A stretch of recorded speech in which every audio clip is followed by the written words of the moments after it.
La pereza casi nunca tiene que ver con falta de talento, inteligencia o energía real. Tiene que ver con no saber para qué haces lo que haces.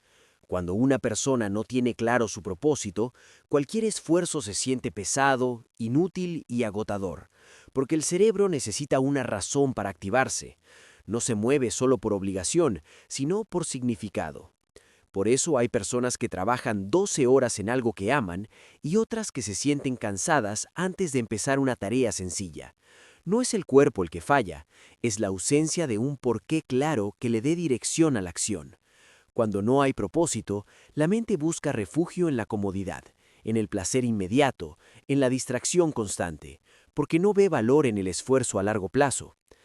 Muchas veces se confunde la pereza con debilidad personal, pero en realidad es una señal, una alarma interna que indica que estás desconectado de lo que realmente te importa. Si no sabes hacia dónde vas, cualquier camino se vuelve pesado, cualquier tarea parece absurda, y entonces empiezas a postergar, no porque no puedas hacerlo, sino porque no sientes que valga la pena hacerlo. El ser humano necesita sentir que lo que hace tiene sentido, que suma, que construye algo. Cuando ese sentido desaparece, la procrastinación aparece como una forma de protección emocional, porque esforzarte sin propósito duele más que no hacer nada. El problema es que al no hacer nada, tampoco aparece el propósito por arte de magia. Al contrario, la inacción prolongada debilita la confianza en uno mismo.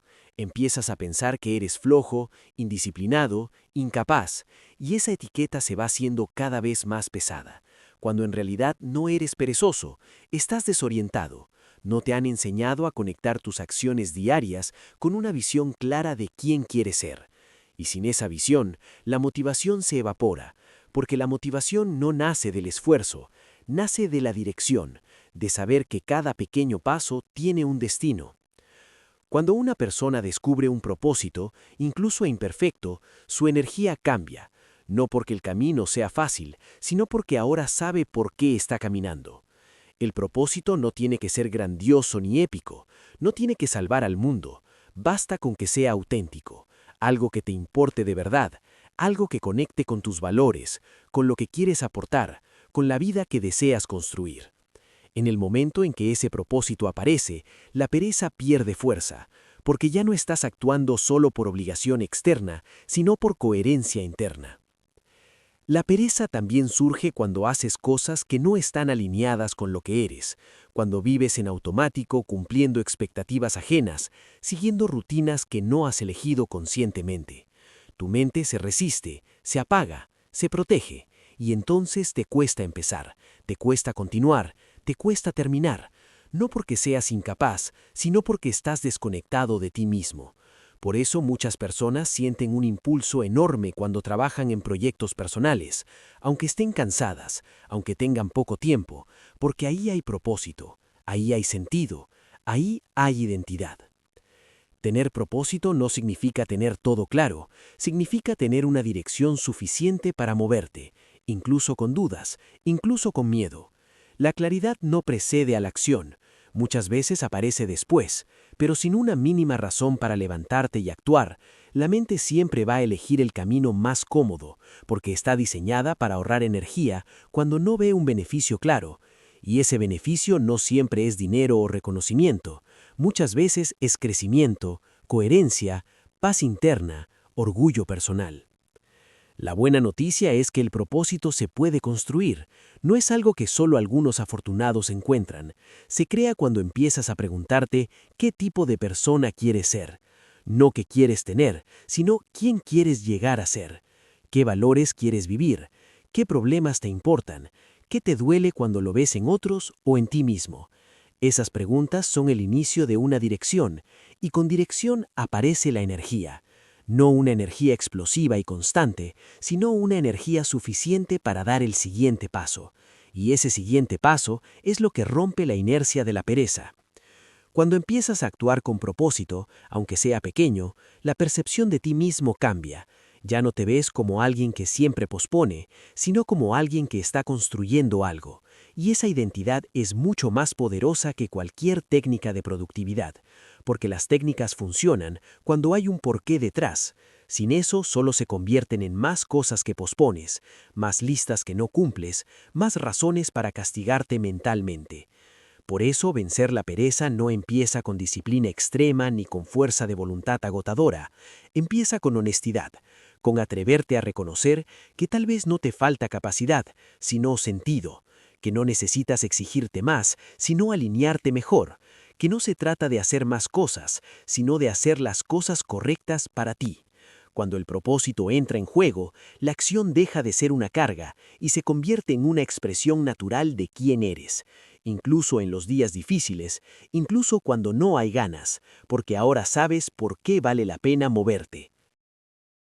La mayoría de las personas cree que primero tiene que sentirse motivada para empezar, que las ganas deben aparecer antes de tomar acción. Y esa creencia es una de las mayores trampas mentales que existen, porque la motivación no es el punto de partida, sino la consecuencia.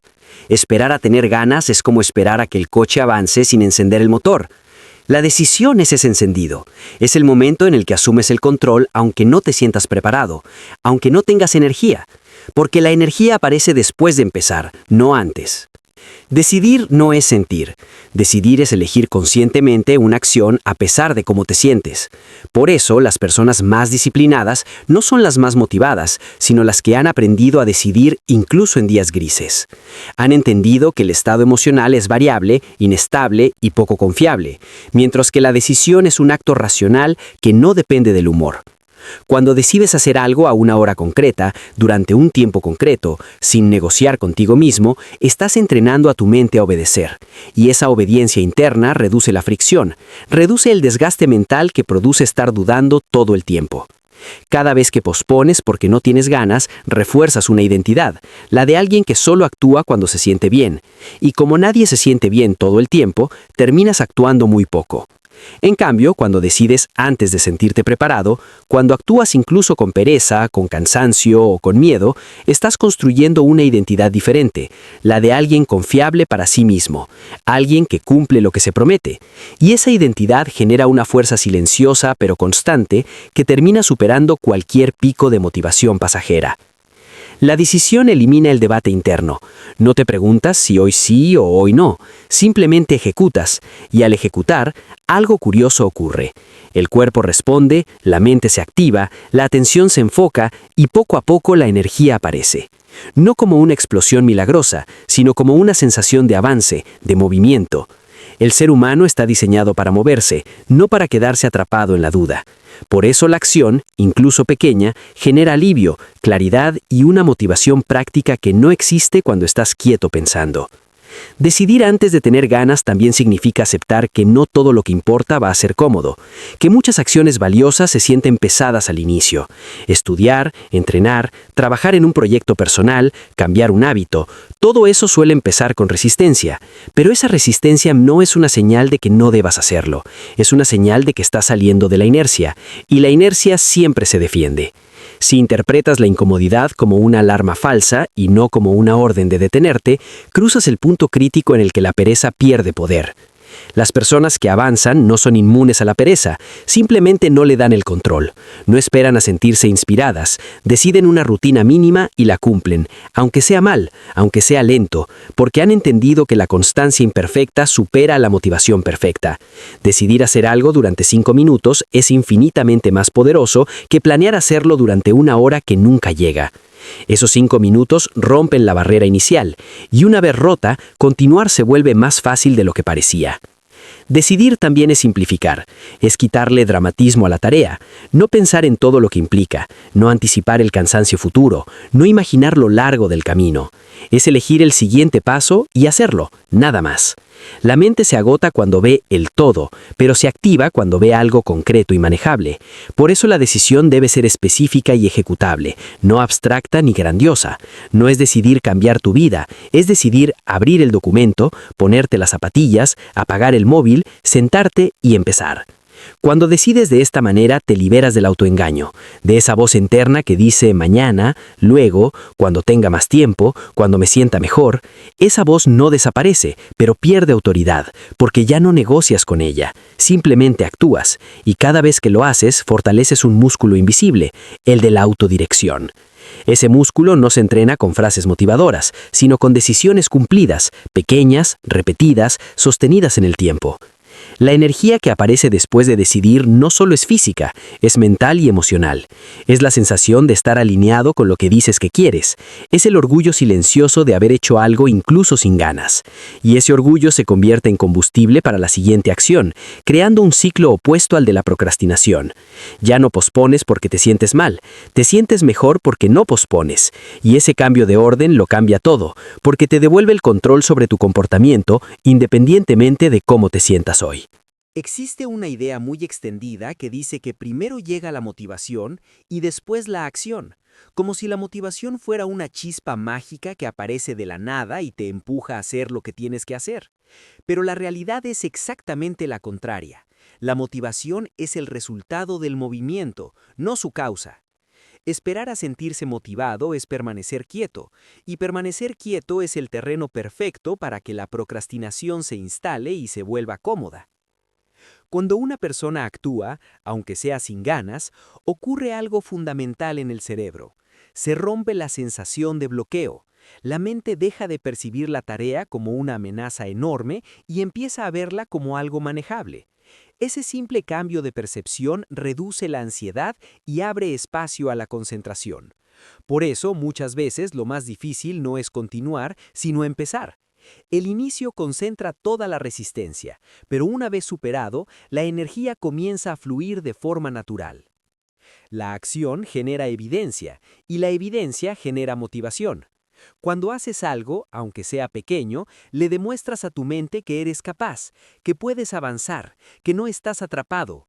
Y esa demostración vale más que cualquier pensamiento positivo, porque no es una idea, es una experiencia. La motivación auténtica nace de ver resultados, incluso mínimos, de sentir progreso, de comprobar que el esfuerzo tiene un impacto real. Sin acción no hay pruebas, y sin pruebas la mente no cree. La procrastinación se alimenta de la inmovilidad. Cuanto más tiempo pasa sin actuar, más grande se vuelve la tarea en tu cabeza, más pesada parece, más razones encuentras para evitarla. Pero cuando actúas, ese monstruo imaginario se reduce, pierde fuerza, porque ya no es una amenaza futura, sino una realidad presente que estás manejando. La acción trae claridad y la claridad reduce el miedo. Por eso, muchas veces después de empezar te preguntas, ¿por qué lo veías tan complicado? La motivación creada por la acción no es intensa ni eufórica, es práctica, es funcional. Es esa sensación de estar en marcha, de estar alineado, de estar cumpliendo contigo mismo. No necesitas sentirte inspirado para continuar, necesitas sentirte involucrado, comprometido con el proceso, y ese compromiso solo aparece cuando ya estás dentro, no cuando estás mirando desde fuera. La acción te mete en el juego, y una vez dentro es más fácil seguir jugando que salirte. Además, la acción cambia tu identidad, no de forma teórica sino real. No te dices a ti mismo que eres disciplinado, lo demuestras con comportamientos, y cada comportamiento repetido refuerza una imagen interna, la de alguien que hace, no la de alguien que piensa en hacer. Esa identidad es un ancla poderosa, porque cuando te ves como una persona activa, la inacción empieza a sentirse incómoda, y esa incomodidad te empuja de nuevo a actuar, creando un ciclo positivo. No hace falta una gran acción para generar motivación, basta con una acción concreta y alcanzable. El error común es esperar a tener tiempo, energía o condiciones perfectas, pero la acción efectiva suele ser imperfecta, breve y limitada. Escribir una página, ordenar un archivo, caminar 10 minutos, empezar sin expectativas. Esas pequeñas acciones son suficientes para activar el sistema de recompensa del cerebro, y una vez activado, el impulso de continuar aparece casi sin darte cuenta. La acción también reduce la autocrítica. Cuando estás inactivo, tu mente tiene espacio para juzgarte, para compararte, para recordarte todo lo que no has hecho. En cambio, cuando estás actuando, aunque sea poco, tu atención se enfoca en la tarea, en el presente, y el ruido mental baja. Hacer te saca de la cabeza y te pone en la realidad, y esa realidad suele ser menos dura de lo que imaginas cuando solo piensas en ella. Por eso, no necesitas buscar motivación en videos, frases o discursos. Necesitas crearla con movimiento, con compromiso, con presencia. Cada vez que eliges actuar, estás fabricando tu propia motivación, una motivación basada en hechos, no en emociones pasajeras, una motivación que se fortalece con cada paso dado, porque ya no depende de cómo te sientes, sino de lo que haces. Y cuando entiendes esto, la pereza deja de ser una excusa válida y se convierte en una señal para moverte, no para detenerte. Una de las razones más profundas por las que las personas procrastinan no es la falta de tiempo ni de capacidad, sino el peso invisible de las excusas y el perfeccionismo. Dos enemigos silenciosos que se presentan como protección, pero en realidad paralizan. Las excusas te permiten justificar la inacción sin sentir culpa inmediata, y el perfeccionismo te convence de que aún no es el momento adecuado para empezar. Juntos crean una ilusión peligrosa, la de que no hacer nada es una decisión inteligente cuando en realidad es una forma de evitar el miedo. Las excusas son historias que te cuentas para no enfrentarte a la incomodidad de actuar. No son mentiras evidentes, son razonamientos bien elaborados que suenan lógicos. Hoy no porque estoy cansado. Mañana lo haré mejor. Ahora no tengo las condiciones ideales. Cuando tenga más tiempo, cuando esté más preparado. Cada excusa reduce la urgencia y te da una falsa sensación de control. Pero ese control es solo temporal, porque el problema no desaparece, se acumula. Y cuanto más se acumula, más pesada se vuelve la carga emocional asociada a ella. El perfeccionismo, por su parte, se disfraza de exigencia y altos estándares, pero en muchos casos no tiene que ver con calidad, sino con miedo a fallar, miedo a no estar a la altura, miedo a exponerte. El perfeccionista no retrasa porque quiera hacerlo mejor, retrasa porque no quiere enfrentarse a la posibilidad de hacerlo mal. Y como hacer algo mal duele más que no hacerlo, elige la inmovilidad. Se convence de que esperar es prudente cuando en realidad es una forma elegante de huir. El problema es que la perfección no llega antes de empezar, llega después de muchos intentos imperfectos. Nadie mejora sin equivocarse, nadie domina algo sin pasar por versiones mediocres. Pero el perfeccionismo ignora este proceso natural y exige resultados impecables desde el inicio. Esa exigencia irreal genera una presión enorme, y bajo presión la mente busca escape. Ahí es donde la excusa aparece como alivio inmediato. No hago nada y así no me equivoco. No me expongo, no me juzgan. Eliminar excusas no significa volverte duro contigo mismo, significa dejar de mentirte, reconocer que muchas veces sí tienes tiempo, sí tienes recursos, sí tienes capacidad, pero no tienes ganas de sentir incomodidad.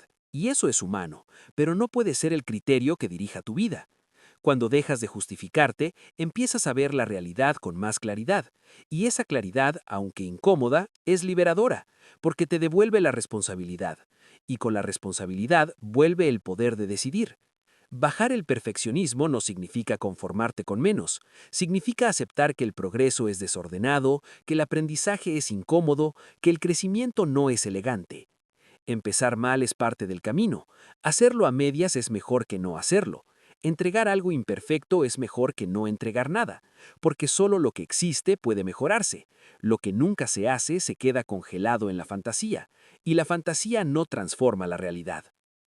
Cuando permites la imperfección, te das permiso para avanzar, y ese avance, aunque torpe, genera movimiento, y el movimiento genera confianza, no una confianza basada en palabras, sino en hechos, en saber que puedes empezar incluso sin garantías. Esa confianza es incompatible con la procrastinación, porque ya no necesitas esperar a sentirte seguro. Sabes que la seguridad aparece después de actuar, no antes. Las excusas pierden fuerza cuando defines compromisos claros y pequeños, no promesas abstractas, sino acciones concretas, medibles, con un inicio definido. Cuando dices, hoy voy a trabajar 20 minutos y lo haces, no hay espacio para negociar, no hay espacio para justificar.